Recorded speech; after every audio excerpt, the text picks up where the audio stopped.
Continuamos en esta tertulia de viernes 29 de enero de 2021 con Alejandro Abal, Marcia Collazo, Juan Grompone y Gonzalo Pérez del Castillo. Vamos al segundo tema que nos saca un poquito de nuestro país, pero nos lleva a un tema que viene muy discutido en estos últimos días. La Unión Europea prepara un mecanismo con el que podría bloquear la exportación de vacunas. La Unión Europea debe tomar medidas enérgicas para asegurar su suministro de vacunas y demostrar concretamente que la protección de sus ciudadanos sigue siendo nuestra prioridad absoluta. Esto lo dijo el presidente del Consejo Europeo, Charles Michel. La justificativa esgrimida es que la Unión Europea había invertido miles de millones de euros en empresas productoras de vacunas para asegurar sus 2.300 millones de dosis de vacunas potenciales y, por lo tanto, no solo se lo debemos a los pacientes de Europa, sino también a los contribuyentes, dijo Michel. Las empresas que deseen exportar vacunas para el COVID-19 desde la Unión Europea deberán ponerse en contacto con las autoridades del Estado miembro en el que se encuentra su planta para así obtener la autorización. Esto viene luego de que la farmacéutica anglo-sueca AstraZeneca anunciara demoras en el suministro de vacunas al bloque europeo. Se acusó a la compañía de vender al exterior a mayor precio, motivo por el cual se estaría priorizando lo que son las exportaciones y dejando de lado las ventas a la Unión Europea, algo que AstraZeneca ha negado.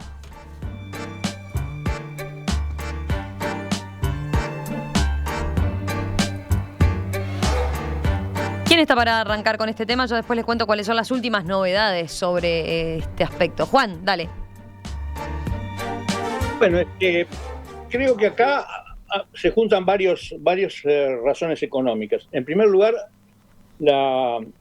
el Reino Unido no pertenece más a la Unión Europea. Y precisamente las vacunas inglesas están fuera de las órdenes de Bruselas, ¿no? Es decir, eso es un primer paso del Brexit, ¿no? Es decir, el Brexit ya ocurrió, entonces no tiene por qué obedecer una compañía inglesa a las órdenes de Bruselas y las resoluciones de la Unión Europea. Segundo hecho, hay una enorme demanda de la vacuna en todo el mundo, eso es clarísimo. Es decir, si el mundo tiene poco más de 7.000 millones de personas, para inmunizar a todo el mundo habría que vender 14.000 millones de vacunas. Así que la demanda es enorme.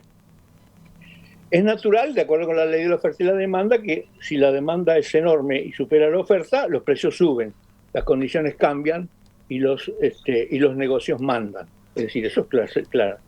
Y entonces hagamos simplemente con un ejemplo, con lo que sabemos en Uruguay, ¿no? Lo que sabemos en Uruguay estos últimos días. Y hagamos unos números. Uruguay debería comprar unos 7 millones de dosis, porque digamos tenemos 3,5 millones de habitantes y son 2 dosis cada una para la inmunidad. Entonces, si tomamos el precio más alto que se ha mencionado últimamente, que es $20 cada de la dosis, entonces esto nos daría que el Uruguay va a gastar 140 millones de dólares para la inmunidad. Y no es muy distinto de la cifra que anunció el gobierno, que dice que va a gastar 120 millones de dólares. Quiere decir que más o menos no le estoy errando en los números. Tal vez le estoy errando si en realidad esos 120 millones son para 3,5 millones de dosis y no para 7 millones de dosis. Entonces, en ese caso, el precio sería $40 por vacuna. Es decir, en otras palabras, estamos comprando a un precio alto. Y es el precio que hay que pagar por estar fuera de la Unión Europea, estar fuera de los convenios, ser un país chico y todas las cosas que corresponden. Y yo con esto no estoy criticando al gobierno, todo lo contrario. Es decir, yo creo que es lo que corresponde, porque gastar 120 millones de dólares en la pandemia es todavía una parte muy pequeña de lo que ya se ha gastado y que se va a gastar en total. De modo que es un excelente gasto. Es decir, esos 120 millones de dólares están muy bien invertidos. De modo que de ninguna manera estoy criticando al gobierno haber pagado lo que sea para la vacuna. Pero esto muestra que hay un gran negocio detrás y es posible que precisamente el motivo por el cual Uruguay las haya logrado comprar es porque las está pagando muy bien. Bueno, es natural entonces que una empresa inglesa nos venda y que la Unión Europea se enoje. Bueno, como dice un amigo mío, es decir, es la economía. Como dice un viejo amigo mío, es la economía, ¿no? Y como dice otro viejo amigo mío, dice, piensa mal y acertarás. Un aspecto a tener en cuenta de esta posibilidad que establece la Unión Europea de poder bloquear sus exportaciones con este nuevo mecanismo, bueno, según han aclarado las autoridades, no es una prohibición de exportación. No es nuestro plan prohibir las exportaciones, dijo un funcionario, aunque admitió que en un caso raro, bueno, podría llegar a ocurrir una normativa a autorizar una venta al exterior, ¿no? Digo, para tenerlo claro, ¿cómo opina puede llegar a operar ese control de las exportaciones? ¿Cómo puede hacer qué pasa? Muchas de estas farmacéuticas tienen las plantas en Europa. Por ejemplo, pensemos en nosotros, la vacuna de Pfizer, por ejemplo, ¿no? Se ha dicho que la planta va a salir de Bruselas, concretamente el cargamento. Bueno, ¿qué va a hacer la Unión Europea ante una situación así? ¿Cómo opera ese mecanismo de control de exportaciones? Por eso decía, en principio la van a habilitar, pero dejan ese pero ahí, ¿no? Lo que pasa es que además Y a China, así que no estamos fuera de la Unión Europea. se fundan de alguna manera para perseguir este control de las exportaciones en la inversión, que yo no recuerdo ahora la cantidad de millones de euros, pero era enorme, la inversión que la propia Unión Europea ha hecho para apoyar el desarrollo de estas vacunas, ¿no? ¿Verdad? Pero, bueno, es la economía, como dice Juan. Si pones mucha plata, querés que rinda primero entre quienes han hecho el aporte de ese dinero. Yo qué sé, es un tema del demonio. A mí lo que me preocupa es el control de las exportaciones, si podría llegar a afectar las compras que ha hecho Uruguay de vacunas y que todavía no hemos recibido. Pero bueno, ahí tenés a alguien que te está oyendo desde atrás, Romina, colgado en un andamio. Tengo escenografía. No sé, está limpiándote los vidrios. Bueno, ya. Es muy gracioso. Capaz que es una espía de la Unión Europea. No sé. De todas maneras, es muy difícil opinar, porque desde el punto de vista económico, bueno, algún fundamento parece tener la solución, ¿no? ¿Verdad? Bueno. Sí. Pero el problema es desde el punto de vista ético, yo qué sé, la solidaridad de los pueblos y toda esa parte, ¿no? ¿Verdad? Hasta qué punto eso funciona. Pero yo creo que lo que está cruzado en este momento es, sobre todo con Inglaterra, ¿no? ¿Verdad? Bueno, con Gran Bretaña. Es decir, el problema que tiene quizás sea un coletazo de la ruptura del Brexit o vaya a saber qué, que no alcanzo personalmente a dominar cuáles son las consecuencias o cuáles son las conexiones entre una cosa y otra, pero me las imagino. Yo creo que más que un control de exportaciones a Uruguay, es un control del empleo que está haciendo Gran Bretaña de las vacunas de una manera mucho más libre de lo que la Unión Europea pretende. Es decir, dice que debería controlarse más. Gonzalo, sí. No te quise interrumpir. El tema con la AstraZeneca, Juan, es que no es solo inglesa, es también sueca. Y Suecia sí pertenece a la Unión Europea. Noruega no, pero Suecia sí. Y entonces ahí la Unión Europea tiene ese problema, o la AstraZeneca tiene ese problema, que tiene uno de sus miembros propietarios que pertenece a la Unión Europea. Pero en fin, eso es un detalle. Lo que a mí me parece y me gustaría decir es que yo creo que el mundo post-COVID-19 va a cambiar radicalmente. Lo hemos dicho anteriormente en esta tertulia. Sin duda el liderazgo militar del mundo está en Estados Unidos y eso no va a cambiar a corto plazo. El liderazgo económico ya está muy discutido por China, a los Estados Unidos, pero después queda un liderazgo político, ideológico, tal vez moral, que después de la pandemia se va a ver. Es decir, el mundo va a tener nuevos líderes, porque está cambiando el liderazgo tradicional que hubo. Durante la Guerra Fría eran Estados Unidos y Rusia, después fue Estados Unidos solo, ahora evidentemente no va a ser así. Y va a ser muy importante cómo quienes pretenden ser los líderes del mundo, y no es solo militar y económico. Ya hemos experimentado que hay liderazgos ideológicos, hay liderazgos de otra naturaleza, que se van a imponer. ¿Y cómo se maneja este tema de las vacunas? Yo creo que va a ser muy importante. Y me parece que la Unión Europea está actuando, porque si está haciendo este tipo de cosas, no debe decirlo. Si está privilegiando a los europeos porque pagaron impuestos para hacer las vacunas y entonces piensan que tienen una deuda con ellos, hay muchos pueblos del mundo que a los europeos le pueden cobrar muchísimas deudas, muchísimo mayores de las que hemos visto en estas vacunas. Digo, me parece que es meterse en un camino para los europeos terrible, terrible, y se los desaconsejaría totalmente. Por supuesto que todo el mundo va a privilegiar que se vacune primero a la gente de su país y todo eso es totalmente comprensible, pero si no logran darle a esta distribución de las vacunas, porque además, entendámonos, tú no inmunizás a la Unión Europea vacunando solo a los europeos, porque los europeos están infiltrados por gente que les pasa por el camino todos los santos días del año. Entonces, no es esa la solución. Y es estúpido que se planteen las cosas de esa forma. Y es una especie de nueva versión de America First, no sé cómo les suena. Bueno, miren este antecedente que teníamos que a ver, ¿cómo funciona este mecanismo de transparencia y concesión de licencias para las exportaciones de las vacunas? Dice, tiene como objetivo recopilar información sobre la producción de las vacunas contra el COVID que se enviará fuera de la Unión Europea, ¿no? Lo que le piden es como los detalles de lo que están produciendo dentro de la Unión Europea y lo que piensan exportar. Pero se recuerda que como justificativo la Unión Europea se basa en una ley que ya se invocó el año pasado y que seguramente todos recuerden. Cuando se reguló las exportaciones de equipos de protección personal como máscaras y guantes, cuando la pandemia ahí azotó por primera vez al continente europeo. Recuerdan también, nos llamaba la atención en aquel momento eso de que se les prohibiera exportar mascarillas, por ejemplo, que se les prohibiera importar determinados insumos médicos básicos. Y eso se hizo en aquel momento. Bueno, ahora se estarían basando en algo por el estilo, ¿no?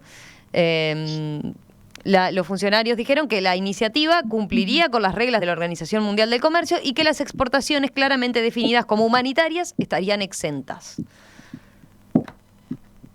Andás a ver que son las exportaciones claramente humanitarias, ¿no, verdad? Bueno, yo quería decir acá que quería decir acá que los quería escuchar primero, porque sé que es un tema que ustedes dominan en general, los contertulios, de la economía y de Europa. Bueno, yo desde mi lugar, como docente de historia de las ideas, etcétera, no me asombra para nada. Es el viejo arquetipo europeo que una vez más vuelve por sus fueros. Me gustaría escuchar ahora esas voces, de alguna forma ingenuas, que desde el llamado tercer mundo, desde los países pobres, salen a ensalzar las supuestas virtudes de Europa, ¿no? Olvidando los zarpazos que la misma Europa nos viene dando desde hace 500 años, desde que empezó la gran movida, ¿no?, de los viajes transatlánticos hacia otras partes del mundo, léase España y Portugal, como lo dijimos ya anteriormente. El arquetipo europeo, en una palabra. Pero sí, nos remota la discusión del viernes pasado, la tertulia también, tiene algo de eso, decís. Exacto, como yo sabía que ustedes se iban a explayar bien sobre esto, yo lo que quiero, y primero quiero decir algo sobre Inglaterra. Inglaterra es el cumplimiento más fiel de esa frase que dijo Juan al comienzo. Piensa mal y acertarás. ¿Pero en qué sentido? En el sentido de que Inglaterra siempre ve más allá. Es como ese cuento de Edith Wharton, la norteamericana, ¿no?, sobre un fantasma, y dice, no te darás cuenta de que has visto al fantasma, sino hasta mucho tiempo después. Y cuando te des cuenta, habrán pasado muchos años desde que viste al fantasma. Es impresionante ese cuento, ¿eh?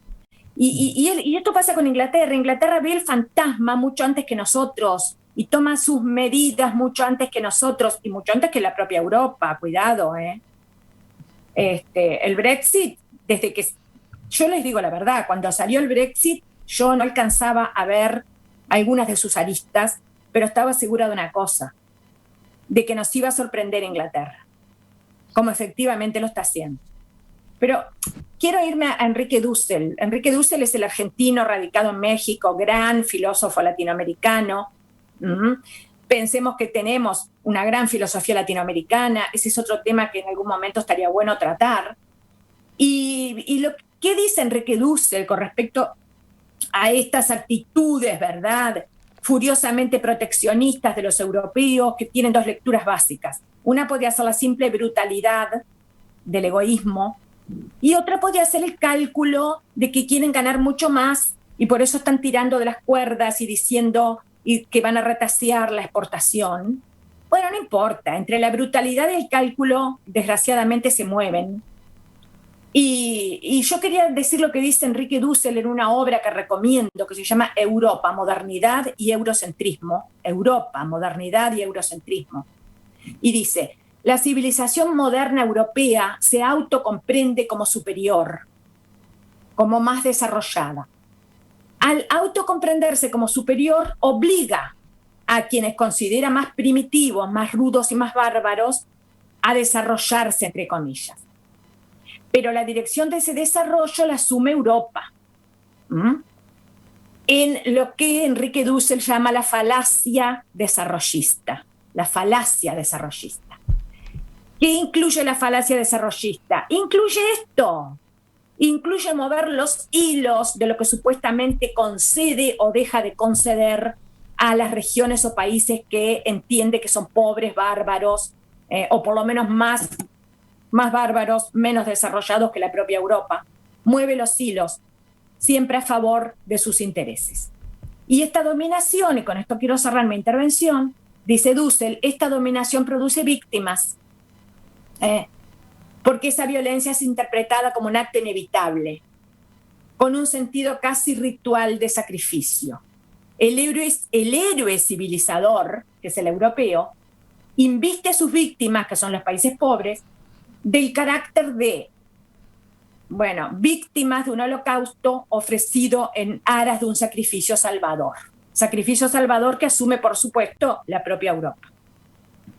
Quería traer entonces a un gran filósofo argentino, mexicano, con estas reflexiones. Sí, pero Marcia, lo que me parece es que le estás dando a Europa en el mundo post-COVID-19 una importancia que yo dudo que vaya a tener.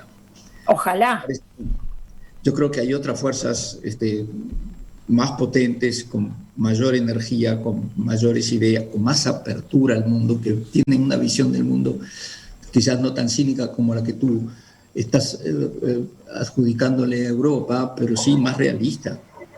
No cabe duda, si los europeos empiezan a hacer este juego con las vacunas, todo el tercer mundo va a terminar vacunándose con la vacuna china o con la rusa. Ahora, eso tiene implicancias. Eso no es gratis. Y por eso yo hablaba de cuáles van a ser los nuevos líderes políticos, ideológicos, morales. Es decir, ¿quiénes son la gente que cuando los países pobres, que son la mayor población del mundo, digan, bueno, ¿cuáles son mis referentes? ¿A quién le abro las puertas? ¿Y a quién se las cierro? Van a tener, yo creo que esto va a jugar. No sé qué opinan los otros contertulios. Es el triunfo de los cínicos, como diría, no de los cínicos, sino de los cínicos. ¿En qué sentido, Juan? Cínico quiere decir chino, ¿no? ¿Tú qué decís? No te entiendo. ¿Tú qué Juan, decís? Te escuchamos un poquito bajo. A ver, dale de vuelta. Que estoy haciendo el juego de palabras entre cínico y cínico, ¿no? Es decir, cínico como falso y cínico como relativo a China, ¿no? Así que, sí. En definitiva, lo que triunfará no son los cínicos europeos, sí, sino los cínicos chinos. O sea, era un poco compleja tu comparación. Bueno, no sé, todo apunta a esos comentarios en contra del gobierno universal al cual sueña de alguna manera Gonzalo, me parece. Pero puede ser que todo lo que pase después del COVID sea algo que vaya dirigiendo el mundo hacia un gobierno, más centralizado que lo que hemos tenido hasta ahora, en el cual las soberanías de alguna manera vayan claudicando. pero vaya a saber, veremos cómo termina eso, porque o es una guerra de alguna especie, o por lo menos de alguna especie, incluso obviamente comercial y económica, o quizás sí apuntemos en definitiva con paciencia y algo de tiempo a formas más vinculantes de los distintos países con un gobierno central o con una autoridad central más importante. Si me permitís, Alejandro, sí, yo estoy de acuerdo contigo. Yo creo que no hay otro camino que ir hacia eso, pero no para no asustar a la gente. Yo creo que se puede ir gradualmente, empezando por algunos temas que en cierta forma hoy día ya están controlados globalmente. Pues yo creo que la salud es uno de ellos, así como el cuidado del medio ambiente y otros temas, en que tenemos que tomar conciencia de que si esto no lo vemos contemplando a toda la humanidad o contemplando a todo el globo terráqueo, no vas a resolver ni el problema de la salud ni el problema del medio ambiente. El problema del hambre es otro problema muy serio. Lo que pasa es que, claro, el hambre afecta a la persona que lo sufre y no afecta a todo el mundo como los temas del COVID-19, que sí afectaron a los países ricos, entonces ahí todo este alboroto. Pero muere mucha gente de hambre, muere mucha gente de malaria desde hace muchísimos años, sin que se haga mucho al respecto. Entonces hay ciertos temas, y yo creo que la salud es uno de ellos, que no tienen otra alternativa. Es decir, miren, nosotros a nivel nacional este tema es absolutamente imposible de resolver. Entonces nos tenemos que poner de acuerdo. Y en la medida en que se vuelva a revitalizar el multilateralismo, hay posibilidades de que esto se haga. En la medida en que cada de estos nuevos pretendidos líderes quiera actuar cínicamente con C, entonces no vamos a lograr nada. Vamos a volver a una especie de guerra fría o guerra intermedia o lo que sea. Bueno, no hay duda de que la ecología y lo que decías tú, la ecología y la salud saltan enseguida como temas que son universales y que afectan no a alguien determinado, como pueden afectar incluso, como decías tú, el hambre misma. El hambre afecta a los que no tienen de qué comer. En cambio, los temas ecológicos y los temas de la salud en este siglo XXI son temas que afectan no solo a alguien determinado, sino a todo el universo, a todo el planeta, por lo pronto, ¿no es verdad? A todo el planeta, hasta la Antártida. Viste que el COVID llegó a la Antártida. Es decir, o hay soluciones consensuadas universalmente sobre por lo menos estos dos temas, y seguramente unos cuantos más, en menor intensidad, o bueno, va a haber una especie de guerra que espero que no llegue a las armas. Miren, lo último a propósito de este asunto, que es lo más reciente entre este conflicto de la Unión Europea con AstraZeneca. La Comisión Europea publicó este viernes una versión restringida del contrato firmado con el laboratorio para la compra anticipada de vacunas, para demostrar que la compañía está incumpliendo el acuerdo. Obviamente hay mucho detalle que no se conoce, ¿no? Pero digo porque es un capítulo más y es el más reciente, que ocurrió hace un ratito nada más, y de lo que se está reportando. Pero a propósito de esto que estábamos discutiendo, esta posibilidad de Europa, este mecanismo europeo de control de exportaciones de las vacunas, dice Jerónimo: ¿nadie evalúa la dependencia tecnológica que tenemos de los grandes centros de poder? ¿No habría que tomar este tema como un impulsor para potenciar nuestras capacidades con inversión pública, para poder pensar en futuros desarrollos de vacunas en nuestro país o en nuestra región en una perspectiva más amplia? El desarrollo del test fue un ejemplo de desarrollo soberano, dice. Lo dejamos anotado. A ver, dale, Juan. El Uruguay tiene experiencia en fabricar vacunas, Sí. No solo humanas, sino también animales. Y también tiene experiencia de los cierres de esos laboratorios, cosa que ocurrió gracias a las políticas liberales extremas, diciendo cómo vamos a perder el tiempo haciendo vacunas en el Uruguay si las podemos comprar en el extranjero. Es decir, esto es consecuencia de las políticas que han ocurrido en el pasado reciente. Y bueno, entonces yo ahí me permito añadir que esto que dice Juan, que es muy cierto, no es ni más ni menos que consecuencia de ese viejo juego al que nos venimos refiriendo hace tiempo, de, bueno, países desarrollados, países subdesarrollados, países ricos, países pobres, países colonizadores, países colonizados. Bueno, me parece que es hora de que tomemos conciencia. Palabra que voy a quebrar una lanza nuevamente por Hegel. Yo soy muy hegeliana en algunos sentidos. tomar conciencia de una vez por todas de nuestra condición humana y del lugar del mundo precisamente en el que estamos parados, porque tal como dijeron ustedes, y escuché atentamente lo que dijo Gonzalo, por ejemplo, bueno, muy bien, si esto es así, si vamos a salir con un nuevo eje de fuerzas de la pandemia, pues entonces el gran desafío va a ser, llegar a un nuevo equilibrio mundial de fuerzas. Ahora, que en ese equilibrio mundial no nos agarre nuevamente en el fondo del tarro. Y eso también es tomar conciencia.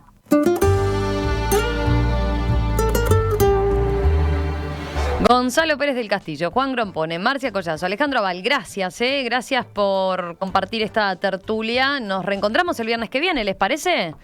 Ya sé que quedan con los telegramas anotados ahí, quedan postergados, pero me dieron el aval, lo habíamos negociado ahí, entre bambalinas. Buen trabajo a todos, yo me voy a la playa.